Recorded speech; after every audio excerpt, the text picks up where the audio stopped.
yang pada musim kemarau bermain layang-layang, menarik, mengulur, dan mengadunya tanpa memasalahkan kenapa harus ada yang putus.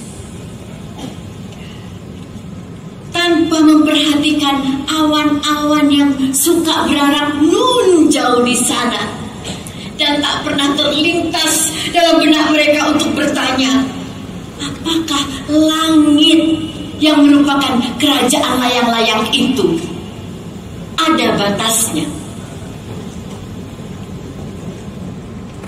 Kemerdekaan itu ibu guru yang mengajarkan cara mengatur bunyi dan huruf menjadi kata, merangkainya menjadi bahasa dan rumus matematika, untuk kemudian mengajak anak-anak bergabung dalam paduan suara, menyanyikan lagu yang menyatukan masa lampau, masa kini, dan masa datang, yang perlahan menyusup keluar ruang kelas dan meluap ke jalan yang lurus, jalan yang silang menyilang, yang konon tak pernah ada ujungnya.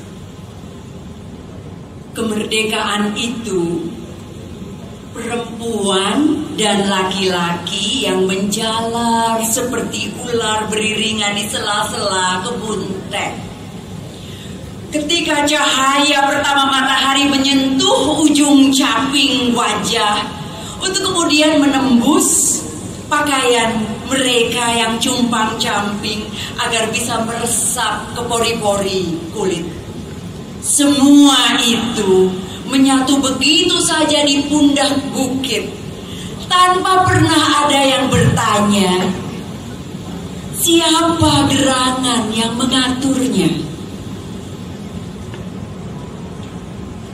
Kemerdekaan itu tukang kebun yang menyapu daun dan bunga yang berguguran dari pohon kembang sepatu di pekarangan rumah kita, lalu menebarkan air agar tanah basah dan apapun bisa tumbuh dan berbunga, berbuah, dan membagi-bagikan pesona, harum, dan lezatnya begitu saja kepada kita tanpa mempedulikan demi apa.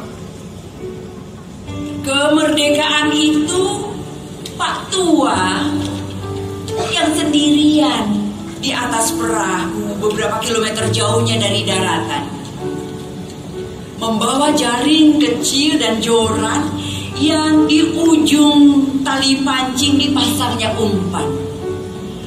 Ia tak boleh terlena menyapa camar yang suka melayah menepis bui di atas buritan perahunya. Ia harus selalu siap menunggu. Siapa tahu ada ikan yang entah sengaja, entah tidak, masuk ke jala atau menyambar umpannya. Kemerdekaan itu pramugari yang memeragakan cara menyelamatkan diri dan memeriksa apakah semua penumpang sudah mengenakan sabuk pengaman. Lalu buru-buru duduk ketika terdengar perintah dari kokpit agar bersiap-siap sebab pesawat segera akan landas. Ia sudah sangat terlatih untuk itu. Kemerdekaan itu segerombolan orang muda bersepatu. Beberapa di antaranya mulai melonggarkan dasi sambil tetap menenteng tas.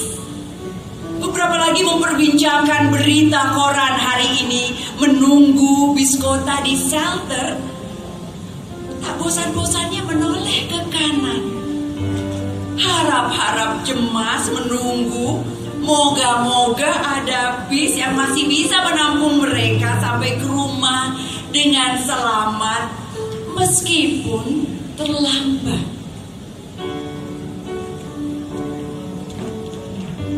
Kemerdekaan itu sepasang oma opa duduk di depan televisi menyaksikan gosip selebriti, wawancara pejabat, renuntuk banjir, topan, gempa, kebakaran hutan, kecelakaan pesawat terbang, dan begitu banyak iklan.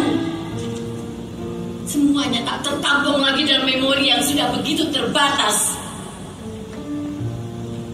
Maka mereka pun lelah dan jatuh tertidur, pulas membayangkan cucu mereka pergi sekolah besok paginya.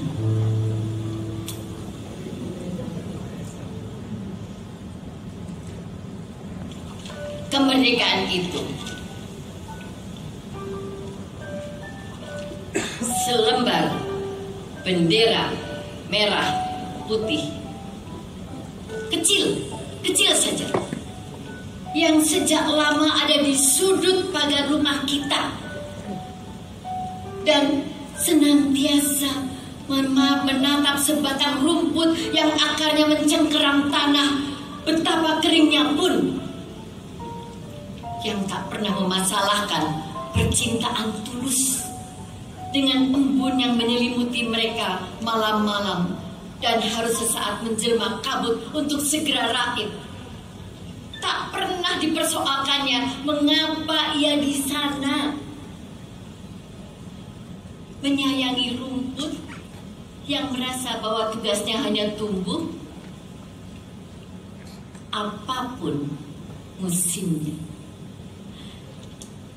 Demikianlah makna kemerdekaan oleh Sapardi Djoko Damono.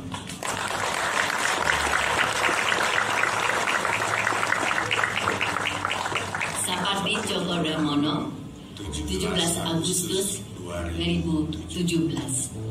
Nah, saya mendapatkan data ini dari Christina Nikolic Murty, seorang Serbia yang sangat mencintai sastra Indonesia dan telah menerjemahkan begitu banyak sastra Indonesia. Christina, mohon berdiri, kita harus berkenalan sama pecinta seorang Serbia yang akhirnya menikah dengan bukan karena cinta Indonesia, kemudian bukan karena cinta sama orang Indonesia kemudian belajar bahasa Indonesia, tapi belajar bahasa Indonesia dulu baru cinta sama orang Indonesia juga. Pak Wisnu Murty. Terima kasih, Christina.